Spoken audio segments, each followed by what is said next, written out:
missing someone. Love with all your heart. Missing someone.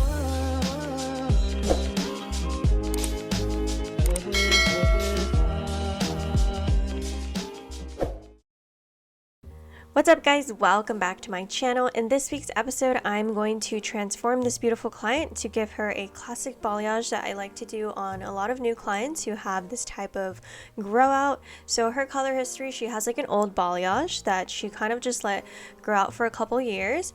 And so today we're going to transform her, try to get her as light as possible. But as you can see, her roots are super grown out. So I am pretty much going to do my classic all over balayage technique.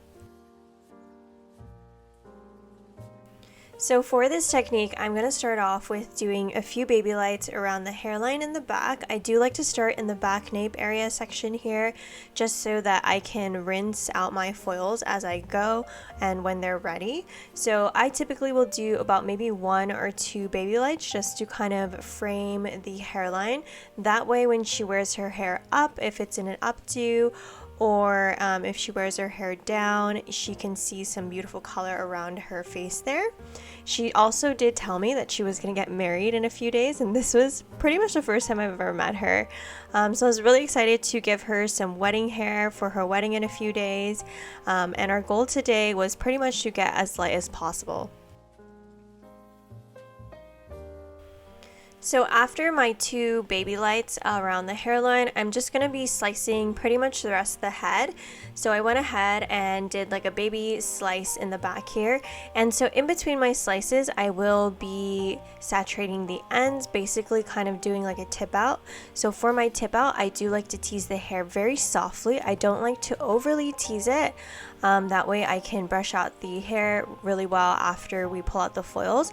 And then I like to fully saturate the ends and kind of feather up towards that mid area.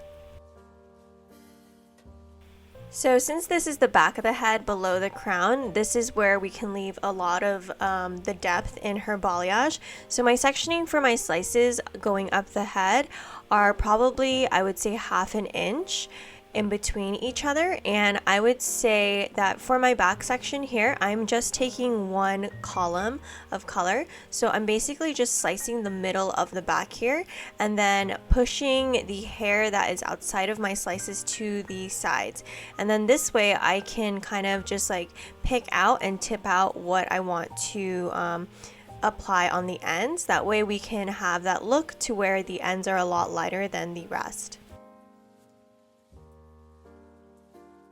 So I pretty much continue the pattern all the way up to the top crown section. So I take that halo section and just kind of take it down the middle of her head and just continue my slices all the way up. And as I'm going closer to the front, my slices, the sectioning for them, they do get a little bit closer together so that she feels like she has a bit more color, and it has that gradual gradient as it gets lighter towards the front by doing this. And then another thing that I like to add is as I'm teasing the tip out, I like to make sure that I'm only grabbing what's underneath the slice, because everything on the sides of this middle slice section I will be slicing as well and lightening that up. So it's really important to make sure that your sections are super clean when doing this technique. That way you can make sure that you're not like teasing or tipping out any of the sections that you're going to need to weave and slice the root of on the sides. And then I forgot to mention my products that I'm using. I am using the Blonde Me Schwarzkopf Lightener, and since this is going to be like pretty much a full-on transformation, you can see my bowl is huge. I really mix up a lot, especially if I'm not working with my assistant for the day, so I like to mix a double amount. So my bowls are pretty big, and I'll probably do like 200 grams of developer to 100 grams of powder. So my first bowl was like 100 grams of 6 volume, and then 100 grams of 20 volume, and then 100 grams of the Blonde Me powder. And then after that first bowl of 6 and 20, I just used 20 volume for the rest of the hair. And as I'm slicing the hair here, I do like to make sure that my slices are nice and see-through because, again, she does have really dark hair and her texture is on the thicker side. So you want to make sure that you're fully saturating whenever you're doing a slice so that you get a really clean, even lift here. So I like to apply a lot, and then if there's any old highlights on the ends, I do make sure that I try to kind of pick them out so I don't overlap on any of the rest of the hair. So for her mani piece, I did about 3 slices back to back, and then I started doing baby lights very close together and then continued my pattern of doing these slices. This way she's going to feel like she has a lot of color around her face and feels a bit more solid, and then gets a bit more dimensional as it gets closer to the back of her head. And again, my sections here in the very front, I like to keep them very close together with minimal negative space in between, and then you'll see gradually, since we started with more dimension in between my sections, it will get darker as it gets closer towards the back. And then the reason why I'm doing slices is because I just feel like this gives them an overall more of an all over color look. They feel like they have more color and it just blends really well. I feel like you can never go wrong with slices because you'll never see those lines or like the chunks. It just already blends so well on its own. So that is also why. And because her roots were so long and so dark, I felt like slices would give her the most amount of color and give the highest amount of impact with the amount of foils that we were doing. So as I get towards the sides here, I am doing slices as well. So I'm going to be doing 2 micro slices pretty much that they're super see-through just to give her a nice beautiful face frame. And then after these 2 slices, I'm going to move on to that last side section that you can see. So the reason why I like to do slices is just to kind of continue that money piece pattern that I did on the very top. This is going to give her a very bright color on her face, and it's great for people who want something kind of like lower maintenance where they have something more dimensional in the back and then feel like they have a good amount of color around their face. So here you can see I'm moving on to that side section, so I connect that front money piece to the back hairline foil with this detail foil piece right above the ear. So essentially, by adding in this foil to connect the front and the back, she has her whole hairline colored. So when she puts her hair up in a ponytail or in a bun, whatever it is, she's gonna feel like she has color all around her face and her hairline. So after that, this is where I like to leave a bit more dimension because this is going to be on the sides. So when she curls her hair, and if we leave more dimension on the side here, it's going to give her those nice beautiful pops and highs and lows as her hair is curled, because you'll see a lot of the depth in between her curls that are underneath that top halo top crown section. And then once I was done slicing all of the roots, I went back in and started finishing off the tip out for the rest of the ends. So you can see I'm very carefully picking out her previous blonde that is a bit too light, and then only relightening any pieces that are really dark or just didn't get light enough her last balayage session. And then another reason why I like to do slices is because it's going to be really easy for me next time when she comes in for retouch to kind of see where I highlighted last time opposed to this time, so that I can highlight all the dark that pretty much I leave out this appointment.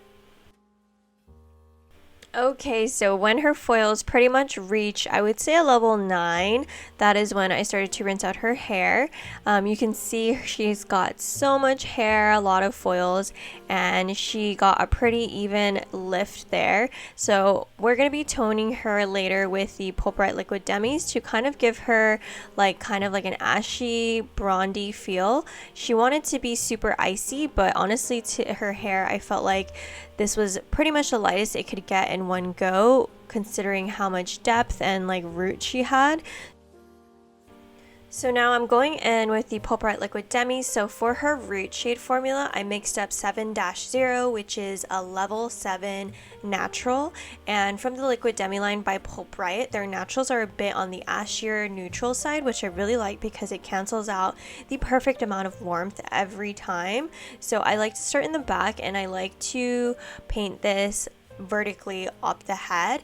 I feel like painting it vertically opposed to horizontally like I used to just gives a really nice softer blend when you're doing a root shadow. And then after I apply the root shadow, I applied the lighter formula in a bottle. So the lighter formula is just 9-2 and 10-2 equal parts. And 9-2 is pretty much a level 9 violet, and 10-2 is a level 10 violet. So this is pretty much making kind of like a 9.5 violet.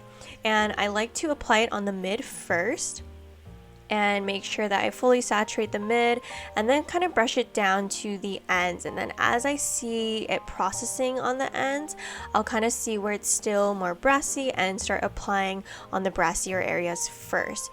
And I like to do this because I feel like giving the toner time to process and seeing and applying only where is needed helps keep the color and tone nice and bright. Alrighty guys, so here is the finished look. She is a beautiful, I would say, blondie, beachy blonde. For considering how dark and long her roots were, I feel like her hair is now so nicely blended. This is going to give her the softest grout, and you can see with the slices there are no harsh lines. Everything just looks so seamless with the blend that we did, and that's that before and after. You can see again the comparison, how dark she was compared to how she left. And I would say honestly, if she doesn't even want to relighten this is going to fade beautifully with how light she is lifted, and she can just maintain this color with some purple shampoo at home. Alrighty guys, that is it for this week's episode. Thank you guys so much for watching and tuning in, and as always, I will talk to you guys next week.